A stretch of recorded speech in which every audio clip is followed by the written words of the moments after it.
Hey everyone, and welcome back to The Explainer. We've got a genuinely incredible story lined up for you today. We're going to explore the journey of Liha. He's a paraplegic ex-sniper who decides to dive into this hyper-realistic VR game called Middle-earth. Now, his original goal? Pretty simple, actually. He really just wanted to experience what it felt like to walk again. But what happens when a highly trained military operative starts applying real-world life-or-death combat tactics to a virtual world that's bound by code? Well, you guessed it. He ends up absolutely shattering the game's foundation. Okay, so let's unpack this completely absurd paradox. How in the world did a level 6 player manage to one-shot a boss that's designed for a level 90 warrior? I mean, the game system literally registered it as a bug. Today we're breaking down exactly how Liha's real-world special forces training translated into pure virtual godhood, and how he somehow took the game's absolute worst mechanics and turned them into his greatest weapon.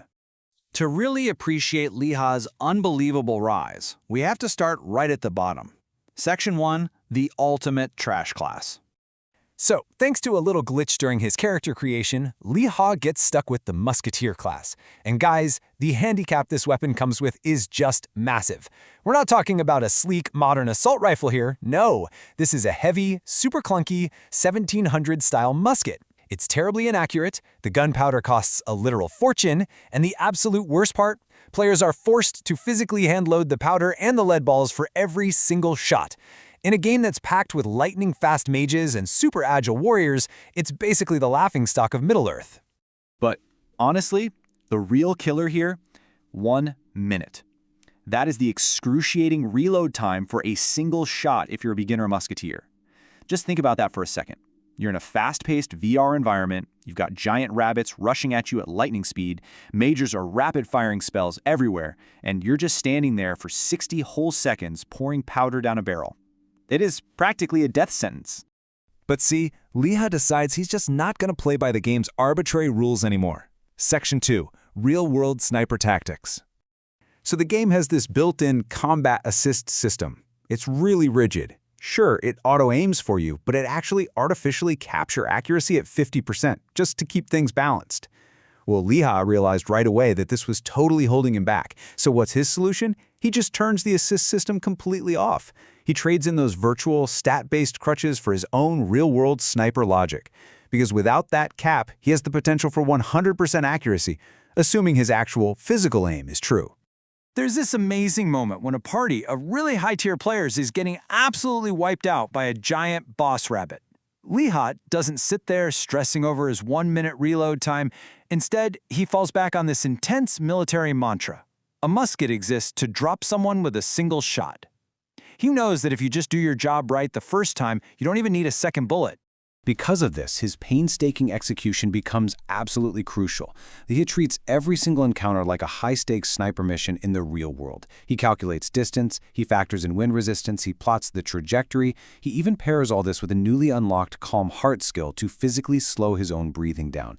And he proves this works perfectly during his Musketeer Academy entrance test, where he manages to shoot this tiny blue feather stuck in a stone wall from 55 meters away, totally without aim assist. It's this hyper-realistic shooting process that the game engine was just completely unprepared to handle. Having mastered his actual weapon, Liha takes his out-of-the-box thinking to a whole new level. Section 3, Exploding the Game's Rules. Let's look at the escalating and frankly hilarious ways he starts exploiting the game's physics. So early on, if he actually missed a shot, he wasn't about to wait a whole minute to reload. He just started pistol-whipping these giant rabbits with the stock of his musket. And then he starts completely manipulating the game's AI. Since the game prides itself on being hyper-realistic, he figures out that enemies actually react to sound and smell. Get this, he literally yells out loud to mimic the sound of a gunshot, which tricks a wolf into instinctively dodging right into his actual line of fire. Oh, and later on, he uses the super strong, pungent smell of raw gunpowder to completely disorient a pack of 20 wolves that had his party totally cornered. It's brilliant. And then there's his Academy quest. He's given this literally impossible task to kill 60 monsters in 12 hours. His mentor is convinced it's going to take him days. But Liha, he skips the whole hunting them one by one routine entirely. He actually paints himself in fluorescent spider fluid, aggroes over 500 monsters at once, lures them all to a crossroads where he's planted all of his extra gunpowder, and then just snipes the fuse from a safe distance. He essentially MacGyvered an M18 Claymore mine inside a medieval fantasy game. He instantly wipes out the entire horde, leaving his mentor just completely speechless. As things escalate, we move into Section 4, the solo boss slayer. Let's see how he starts taking down literal giants. 1. Just 1. That is the exact number of shots it took Liha to drop the massive Sword Eagle boss. Partnered up with a poison mage named Bei and a druid named Jinggong, Liha wasn't about to get dragged into some hour-long raid fight. No, he literally just lies down on his friend's back to stabilize his aim, calculates the crazy trajectory of a moving aerial target, and nails the boss right in the head from 90 meters away. Seriously, you have to look at the sheer absurdity of the level gap here. At level 5, he drops a secret, high-level boss named Angus the Black with a single headshot, saving some of the game's top mages in the process. Then at level 12, he stumbles onto a level 90-plus Agony Bear.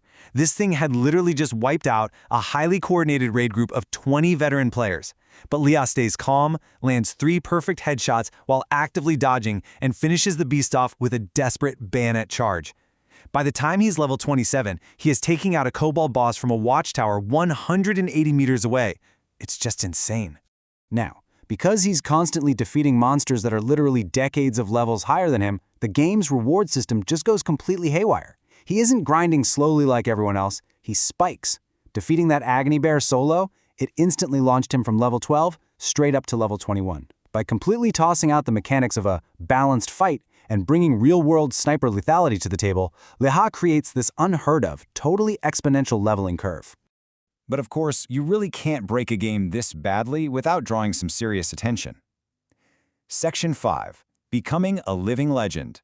Yahello starts unlocking these insanely rare, top-secret achievements. I mean, he gets inducted into the Hall of Fame, he earns the Fearless title just for beating bosses 20-plus levels higher than him, and even hits a literal 100% friendship reputation with a starter town, something all the veteran players thought was flat-out impossible. He also accidentally triggers a soul bond with an Agony Bear cub that he decided to spare, and eventually global top-tier players, like the famous Ram sisters, start actively trying to hunt him down to recruit him. They quickly realize that someone out there is manipulating the game's engine perfectly. Now, this strategy does come with a pretty massive risk. Every single time he levels up, he dumps almost 90% of his stat points directly into dexterity. He does this to maximize his aim, his reload speed, and his agility.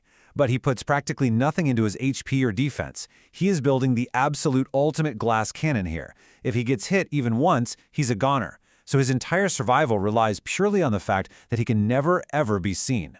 And that brings us right to his core philosophy as a sniper. Never let them know it was you. You know, while all these world-ranked players like the Berserker and Pei Wu are out there having these massive, super flashy guild wars that wipe out hundreds of players at once, Liha just totally ignores the drama. He operates entirely in the shadows. He takes his shots, grabs his loot, and just vanishes before anyone even realizes he was there. So, the big question we're left with today is this. What really happens when real-world grit completely shatters virtual ceilings? I think Leparha proves that sometimes the absolute best way to win a game isn't to play by its rules at all, but to impose your own reality right on top of it. By mixing this wild lateral thinking, extreme patience, and the ice-cold precision of a trained sniper, he took a literal trash class and turned it into the deadliest force in Middle-earth. And honestly, it leaves us all just dying to see what impossible target Leparha is going to line up next. Thanks so much for joining me on this explainer, and keep learning.